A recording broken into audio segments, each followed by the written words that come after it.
All right. Hello, friends, and welcome back to another exciting episode of Dreambound. I hope that you guys are excited to learn a little bit more about Ivan, who he is, and have a little bit more focus on him, because I think that's what we're going to get up to in this episode. But enough of me trying to figure out what we're going to do. Let's just hop in and see. When Noah opened his eyes again, his room was already dark. His eyes felt puffy and his skin tight. He sat up from his bed and turned a lamp on. In a mirror across the room, he saw his reflection. It looked like crap. Maybe I should try that thing, August said. He left the room and returned with his hands full of various products his mother owned. What's all this do, anyway? I guess it's not surprising August uses this stuff. His skin looks really soft and smooth. I bet if I touched it, I bet it would feel really nice. He picked up a few random bottles of various sizes. Toner, cleanser, serum, eye cream. What is all of this? Finally, he found the bottle he was searching for in the sea of other bottles. White moisturizer. Maybe this will help. Awkwardly, he rubbed it all over his face, waiting for something magical to happen. Well, I guess it feels a little fresher. Stuff is way too overpriced. He sighed, dropping the bottles onto his floor as he fell back onto his bed. Of course, he finally texts me and she takes my phone. Of course. The thing I've been waiting for. Maybe I should go over and talk to him. Otherwise, he'll think I'm ignoring him. Standing, he rested his hand on his doorknob before trying to turn it. Locked. What? I left just a minute ago. Did they seriously lock me in here? I guess leaving in the middle of the night is probably a bad idea anyway. Some fresh air would be good. With that thought, he pulled open his window before he froze. In the window across from his, he saw him. August. A pair of headphones sat in his ears, and the sound of his soft humming came from behind his closed window. His bedroom. It's right across from mine? How did I not notice? He drew his shallow breath and held it, as if waiting for something to go wrong, for someone to take this away from him too. But nothing happened. He searched through his room, looking for something to throw. Pencils. Please let me not damage his window or hit him. Bang. Bang. Bang. He threw them one at a time. Not too hard, lest someone in his house notice, but he hoped hard enough to attract August's attention. Before long, he saw August pull his headphones from his ears and look towards the window. His big, green eyes were filled with surprise. He rushed towards the window and opened it, and a pencil soared over his head and into his room. Noah quickly slid out of his window and sat atop the windowsill. August copied him, doing the same. Noah! Shh, or someone will notice. He whispered in return, raising his fingers to his lips. August nodded knowingly, as if he understood exactly what was going on. We couldn't have Froflaw, but we can still have Champion? Come on. I had no clue my bedroom faced yours. Noah could have sworn he saw a dusting of pink on August's cheeks as he chuckled quietly. I noticed the other day. I thought you knew already. Shut my curtains when I get changed, don't I? I don't know how I didn't notice. I'm sorry about ignoring your text. I didn't get to read it because my mom took my phone. She says I can't have it back. What? Why? I can't tell him what I said to Mr. Floyd. I confided in Mr. Floyd about a personal issue, and he gave me some advice. But then he went and told everything to my parents anyway. And now everything is ruined. They made me move class, they took my phone, and they said I'm not allowed to talk to you anymore. And everything is just a mess. Sorry, I should have told you earlier. It'll be okay. Don't worry about the message either, it's not your fault. I wanted to be in the same class as you. As me? I just like spending time with you. And Kane too, of course. I wish we could be in the same class too. Sorry, I don't want to make you feel even worse. Then I'll just move class as well. What? Are you serious? Well, I'll ask my dad if he can organize it or not, but either way, we can still hang out, right? You don't have to do that. I'm sure you have other friends in class apart from me. August shook his head and gave Noah his signature smile. I want to spend my time with you. But you don't find me annoying? As if August could read his mind, he smiled gently towards Noah. You paused. You and Kane showed me what it's like to have real friends. I don't want to lose that. Oh, right. Kane. Noah scratched at the back of his head awkwardly, annoyed at himself for jumping to conclusions. I'll tell him about the plan, too. Yeah, probably a good idea. All of a sudden, August went quiet and he peered through the darkness towards Noah. Noah became as still as a statue, freezing up completely under his scrutinous eye. What? Did you use moisturizer? I just thought I'd try it since you said it was good. Noah glanced away, filled with embarrassment, just in time to see a flash. Huh? In August's hand, a pink camera. He smiled from behind it as it printed out a picture.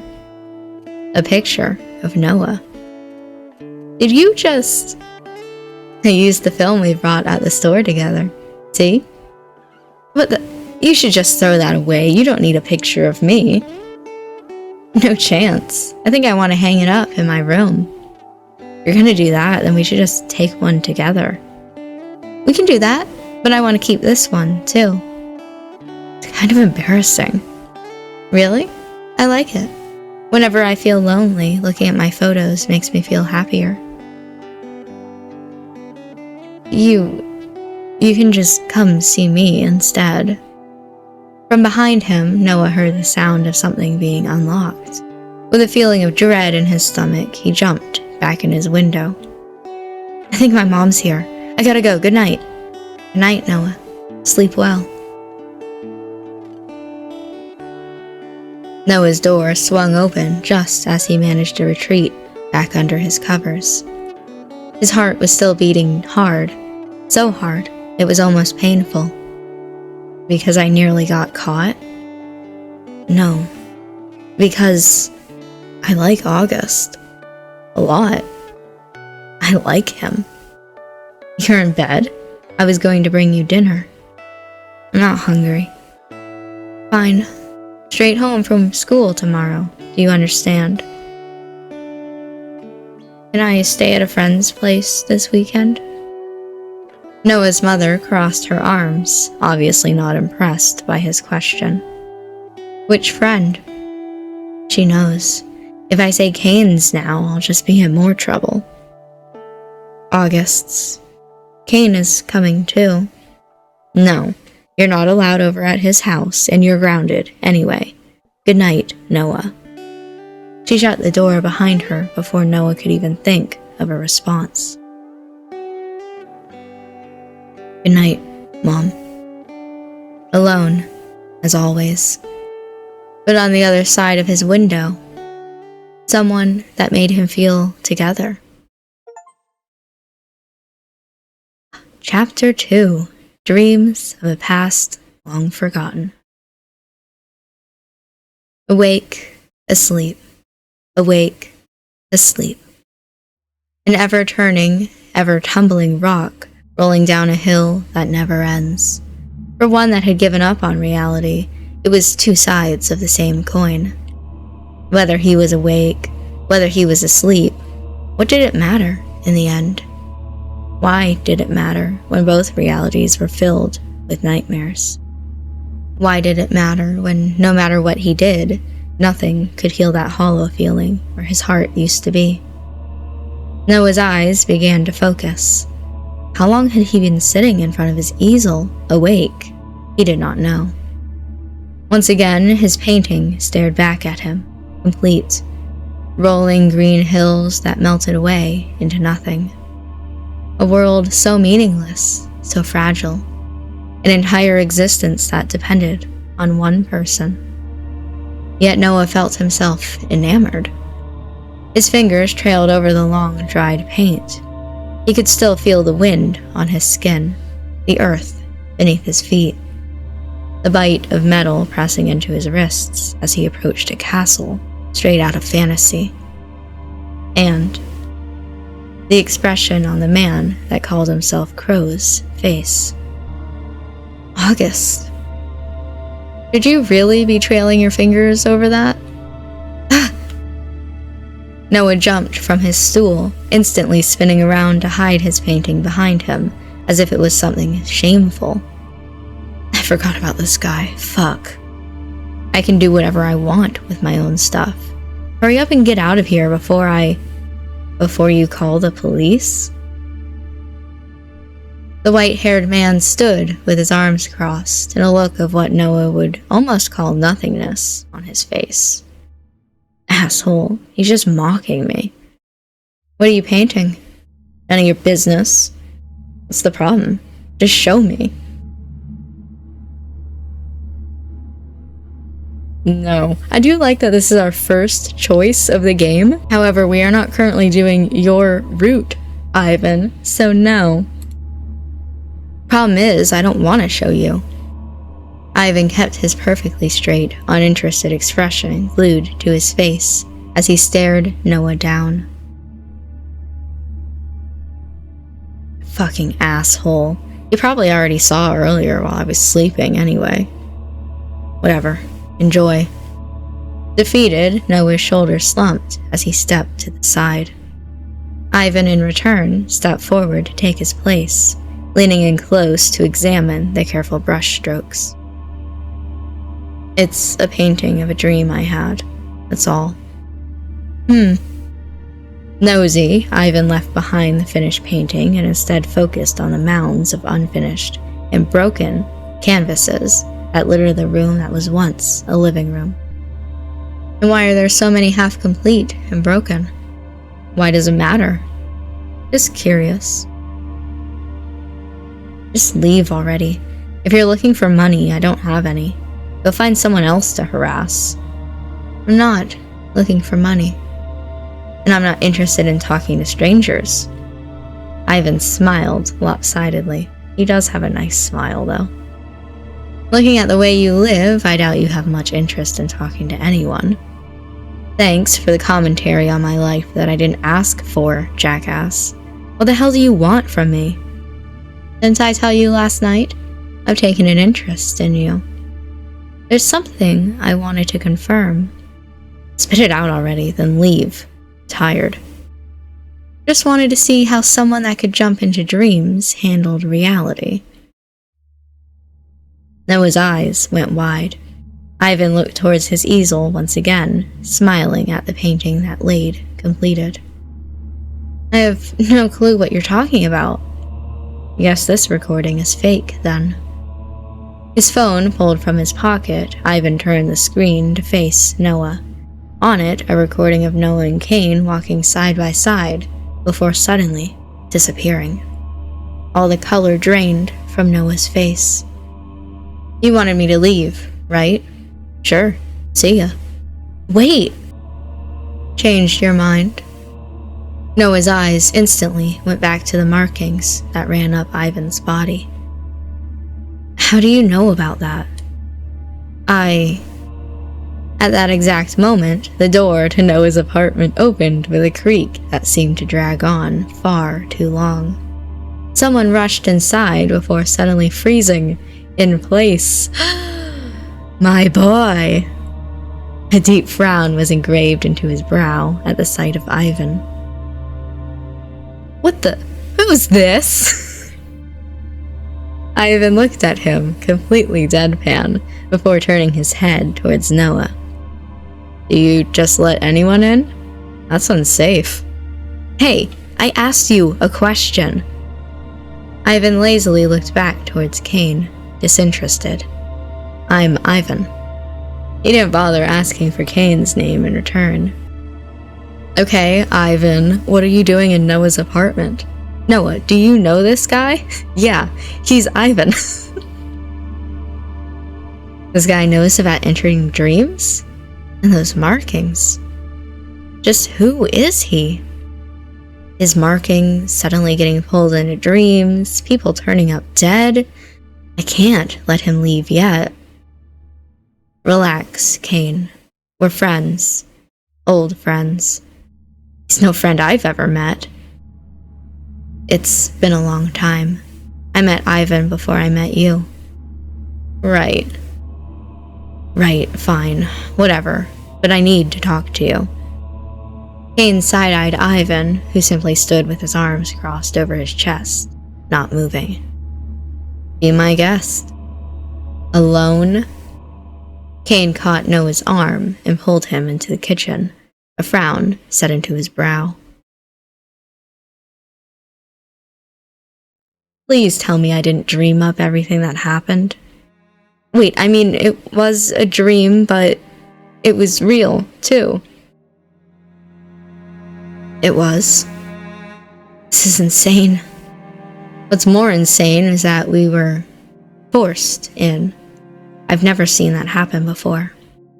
Forced in? Something pulled us into that dream, for some reason.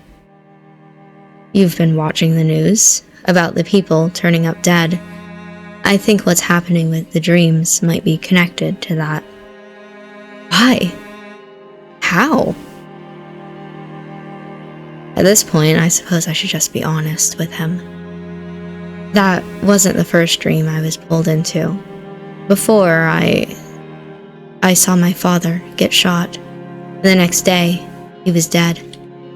You what? Cain stumbled backwards a few steps into the kitchen bench. Maybe it's just a coincidence. Do you really think that could be a coincidence? But if it's not, then you're saying, what, someone killed him in his dream? Maybe. Possible. And what could you even do about that? Well, if something's going on, I don't want you to be in danger. Please, just forget about it. But for the first time in years, I can paint again. If I go back again, will I be able to do another? Will I be able to finally put my brush to canvas again? Noah, your silence is beginning to frighten me. Noah's voice was barely a whisper, nothing more than a wisp. I finished 2 paintings. What? Cain, I haven't been able to paint in years. Every time I tried, it's like my hand won't move. But now, what does that have to do with dreams and murders? It's because of them. Since I went back, I've been able to do it. Noah, there is a million safer options to inspire your creativity. It's not about inspiration. This is different. You wouldn't understand. I'd understand a lot more if you explained yourself to me occasionally. Noah looked towards the paint-splattered kitchen floor. There's nothing left in this world to inspire me. I tried everything, and look at where that left me. I have nothing. I've been trying to help you, trying to inspire you. Thank you for trying, I'm so appreciative. Well, thanks for trying and all that. Just wish I could be enough. Kane shook his head before looking Noah in the eyes. I'm happy for you, Noah. Happy that you're getting back into painting. All I want is for you to be happy. Kane dragged his fingers over the kitchen counter before inspecting the layers of dust with a sigh. Let me help you get this place cleaned up. There's no need. I'm fine with it like this. Noah, please. The Froflaw boxes aren't doing you any good. It'll just get messy again anyway.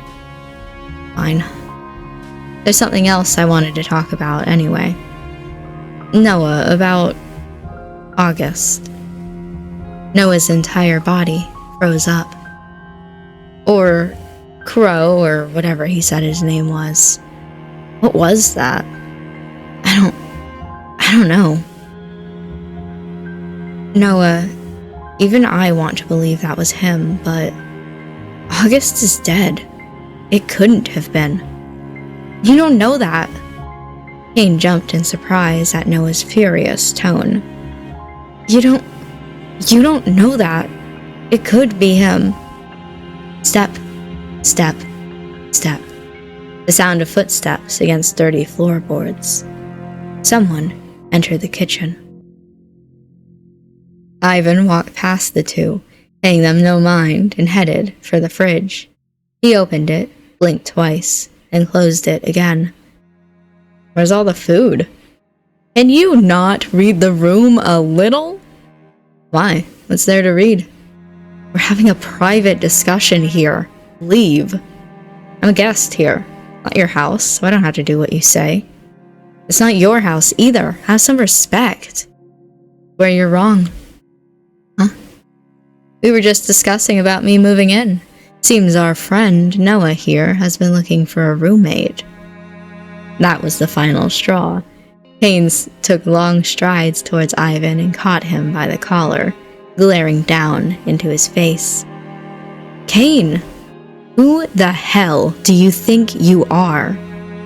Equally, something snapped within Ivan, who shoved him back with an annoyed expression on his face. Huh? You think you can lecture me? None of your business who I am. You think you're so much better than me? You burst in just as Noah and I were having a private discussion, too. Read the room a little next time, will you? Look, I'm tired. I don't care if you two are gonna fight, but go do it somewhere else. This guy obviously won't listen to me. Noah, tell him to leave already. You can't seriously be thinking about living together with him.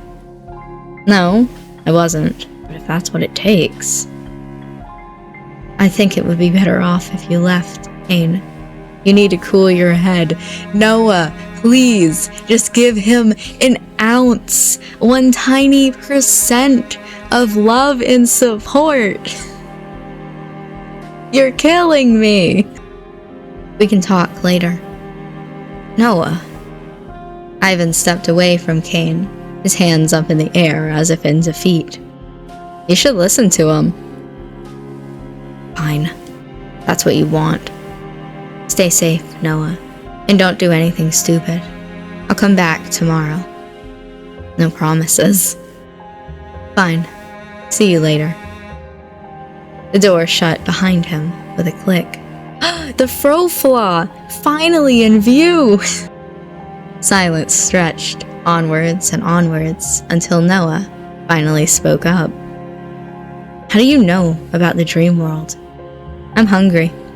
I don't care. Answer my question. Too hungry to answer. Then go out and buy something to eat.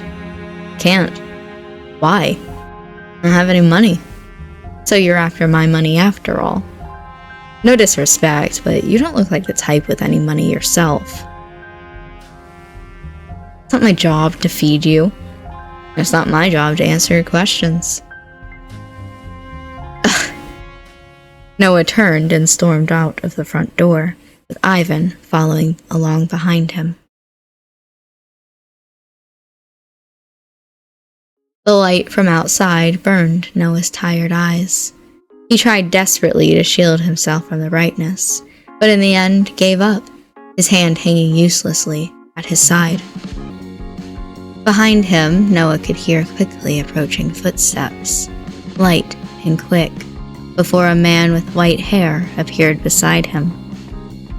His face was still blank and uninterested, as if nothing would ever be able to faze him. Noah only looked away for a moment, a disgruntled sigh escaping his lips.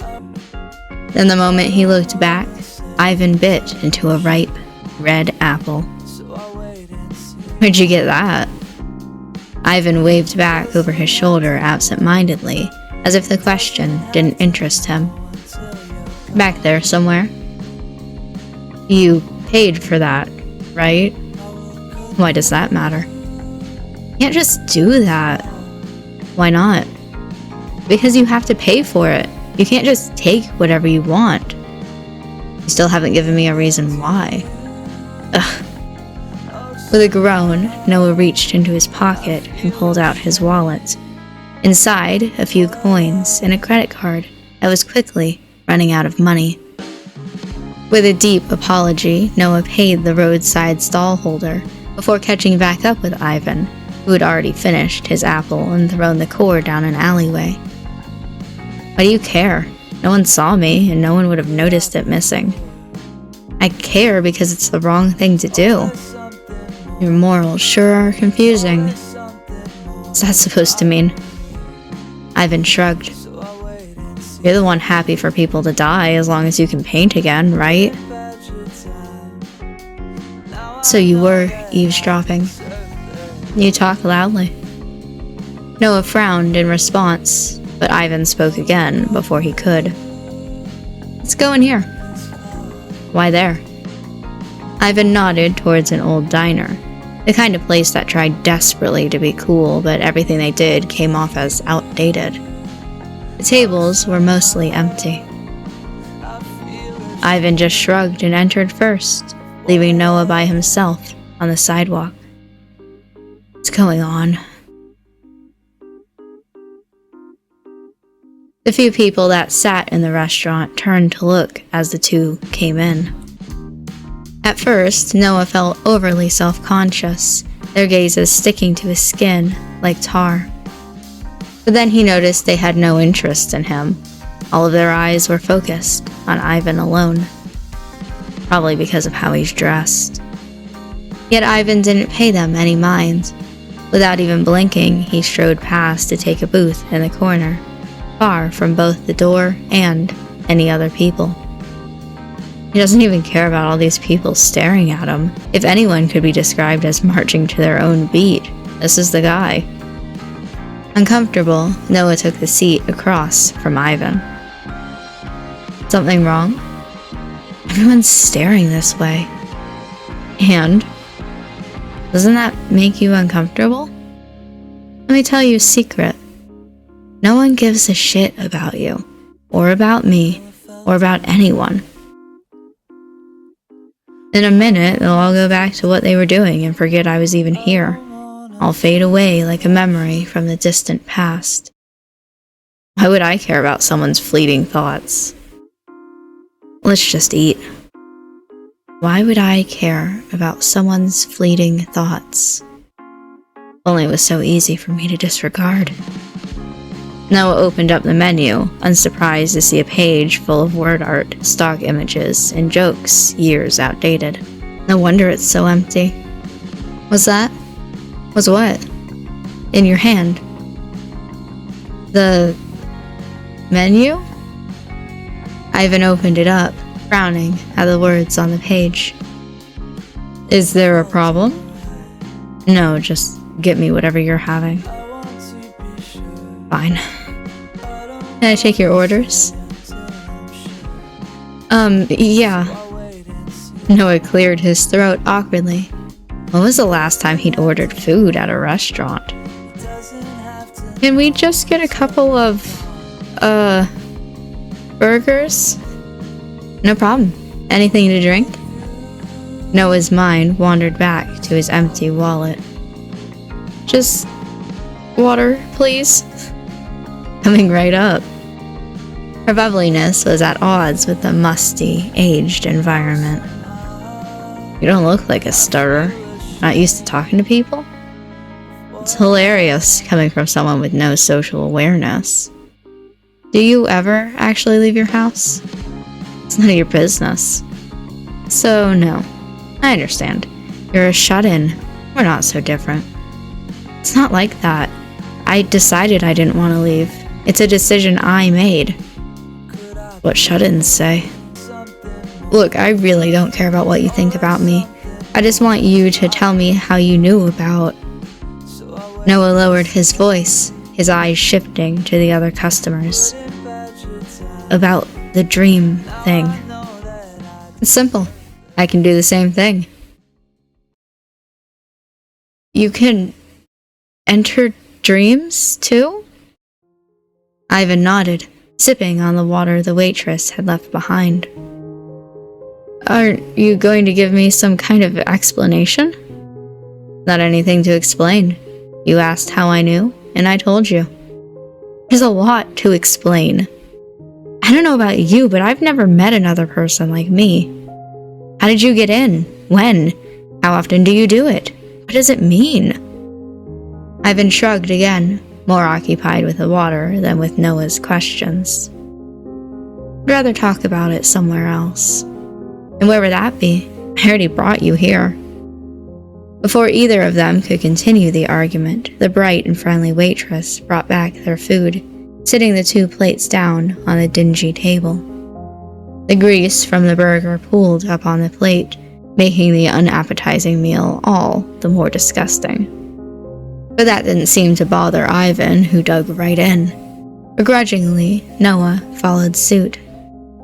At the same time, he struggled to rip his eyes away from the strange man. Dreams, deaths, those markings. I shouldn't bring up the deaths yet. If it's true that people are getting murdered in their dreams, and this guy can jump into dreams, not until I can trust him. So, where did you end up? What do you mean? Whose dream? Someone you know? My teachers. From high school. Huh. Interesting. Actually, can I use your phone? Sure. Do I want to know how you got it? Probably not. Here. Noah picked up the phone. It was a nondescript black phone with no lock. He opened up the web browser, his fingers hovering over the screen. Let's see. Emery Floyd. Links to websites from all over popped up in Noah's search. Finally, he found something. A phone number. Right under a picture of Mr. Floyd smiling brightly next to a man he'd never seen before. What am I doing? This won't mean anything. That was all a dream. His apology meant nothing. Why did you do it to me? Instantly, the phone buzzed, making Noah jump. Ivan ate his burger, paying him no mind. Who is this? Noah. The phone lit up again, but this time with a phone call. Noah stared at the screen, debating what he should do before it timed out. Can we meet up and talk? I can come to you, wherever you are. I don't want to meet up. This was a mistake. Forget it. Please. Without a second thought, he slid the phone over the table back towards Ivan, who had just finished eating. Can you please answer my questions now? Sure. With a lopsided smile, Ivan reached over the table and took Noah by the hand. Before he could question anything, everything went black, and the world fell away into pieces. Woo, here we go again! No matter how many times it happened, he'd never get used to it. He didn't want to. But somewhere, deep down in his mind, a crazy part of him had started to crave it. All Right, and I'm going to go ahead and end this episode here. I'm rather excited to continue on with this series and get into the next episode because we are getting close to the end of the demo. As I've said before, I played a lot of the beginning section here when I played the demo of Dreambound. And so we're getting close to the point where I don't know anything else about this game. We're getting close to the point that I haven't seen more of, and I'm excited to get into that. We'll probably do that next episode. And so I hope that you guys are excited for that as well. But I'm going to end this episode here. So thank you for watching. I hope that you enjoyed, and I will see you in the next episode for some more Dreambound.